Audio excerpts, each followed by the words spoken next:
देशमा नवीकरणीय तथा वैकल्पिक ऊर्जाको प्रवर्धन र विकास गर्ने उद्देश्यले विक्रम सम्वत 2053 साल कार्तिक 18 गते वैकल्पिक ऊर्जा प्रवर्धन केन्द्रको स्थापना भएको हो। ऊर्जा जलस्रोत तथा सिँचाइ मन्त्रालय अन्तर्गत रहेको यो केन्द्र नेपाल सरकारको नवीकरणीय ऊर्जा र ऊर्जा दक्षताको क्षेत्रमा कार्य गर्ने केन्द्रीय निकायका रूपमा कार्यरत छ। केन्द्रले स्थापना कालदेखि नै लघु तथा साना जलविद्युत, सौर्य ऊर्जा, जैविक ऊर्जा, वायु ऊर्जा जस्ता नवीकरणीय ऊर्जा प्रविधिहरूको प्रवर्धन गर्नुको साथै यस्तो ऊर्जाको प्रयोग गरी लघु, साना तथा मझौला उद्यम स्थापना र सञ्चालन गर्न समेत सहयोग पुर्याउँदै आइरहेको छ।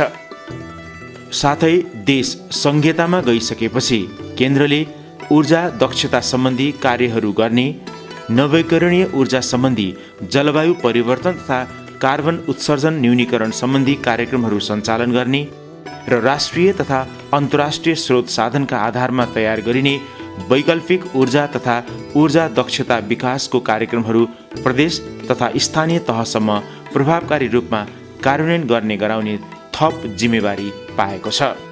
केन्द्रको स्थापना पश्चात विभिन्न नवीकरणीय ऊर्जा प्रविधिहरूको प्रयोग द्रुत गतिमा बढ्दै गएको छ। हालसम्म देशका 15 लाख भन्दा बढी घरमा सुधारिएको चुलो र 4,25,000 घरमा बायोग्यास प्रविधि, 9,11,000 घरमा घरेलु सौर्य ऊर्जा प्रणाली र 600 वटा सौर्य चुलो जडान भएका छन्।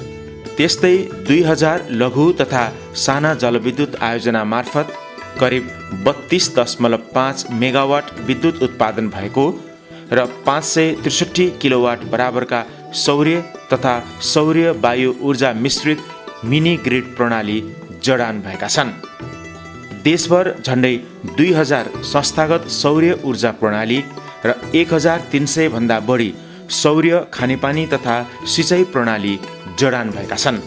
नगर क्षेत्र तथा व्यावसायिक पशुपक्षी फार्मबाट निस्कने जैविक फोहोरको प्रयोग गरी करिब 250 वटा ठूला बायोग्यास प्लान्ट निर्माण गरिएका छन्।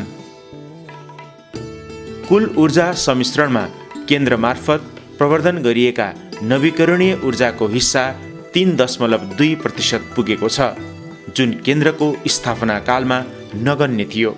नवीकरणीय ऊर्जाबाट देशको करिब 18% जनताले विद्युत सेवा पाएका छन् भने त्यस्ता प्रविधिको प्रयोगबाट समग्रमा करिब 36 लाख घरधुरी लाभान्वित भएका छन्।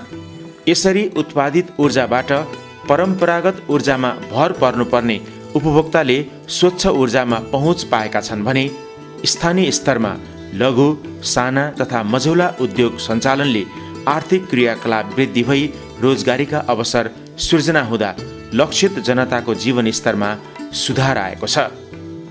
यसले गाउँ र सहर बीचको विकास सन्तुलन कायम गर्न समेत भूमिका निर्वाह गरेको छ। यसबाहेक यस्ता प्रविधिको प्रयोगबाट कुटानी पिसानीमा प्रयोग हुने डिजल विस्थापन भएको छ। नगर क्षेत्रबाट निस्कने जैविक फोहोरबाट निकालिने बायोग्यासबाट फोहोर व्यवस्थापन र ऊर्जा आपूर्ति जस्ता कार्य एकैसाथ भएको छ। यसरी उत्पादित बायोग्यास पाइपलाइन तथा सिलिन्डरको माध्यमबाट घरहरूसम्म पुर्याउने वा ग्यासको प्रयोग गरी विद्युत उत्पादन गर्ने जस्ता नवीनतम कार्यको समेत सुरुवात भएको छ। यस्ता परियोजनाबाट ऊर्जाको साथै ठूलो परिमाणमा प्राङ्गारिक मलको उत्पादन समेत हुने गरेको छ। केन्द्र अन्तर्गतका कार्यक्रमहरूबाट जडित बायोग्यास प्लान्ट, लघु तथा साना जलविद्युत र सुधारिएको पानी घट्टका 8वटा कार्यक्रम तथा आयोजनाहरू स्वच्छ विकास संयन्त्रमा दर्ता भएका छन्। यसबाट हालसम्म 30 लाख भन्दा बढी कार्बनको प्रमाणित उत्सर्जन न्यूनीकरण इकाइ जारी भई करिब 1 अर्ब 50 करोड रुपैयाँ आम्दानी भएको छ। केन्द्र हाल हरित जलवायु कोषमा सूचीकृत विश्वका 95 संस्थाहरू मध्ये एक र नेपालको पहिलो संस्था भएको छ। साथै ऊर्जा दक्षता र प्रदेश तथा स्थानीय तहहरूसँगको सहकार्यको क्षेत्रमा पनि महत्त्वपूर्ण कामहरूको थालनी भएका छन्। स्थापनाको 23 वर्षमा केन्द्रले देशमा नवीकरणीय ऊर्जा प्रविधिको स्तरोन्नतिमा नेतृत्वदायी भूमिका खेल्न सफल भएको छ। साना घरेलु प्रविधिबाट ठूला सामुदायिक आयोजना र उद्योग व्यवसाय गर्न प्रयोग हुने क्षमताका प्रणाली र वाटबाट किलोवाट हुँदै मेगावाट स्तरका आयोजनामा स्तरोन्नति भएको छ। केन्द्रको स्थापना कालमा निकै सानो रहेको नवीकरणीय ऊर्जामा कार्यरत निजी क्षेत्रको आकार र लगानी अहिले व्यापक बनेको छ।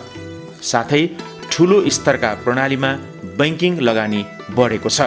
अर्कोतर्फ यस क्षेत्रमा सहयोग गर्ने अन्तर्राष्ट्रिय विकास साझेदारहरूको सहभागिता समेत बढेको छ।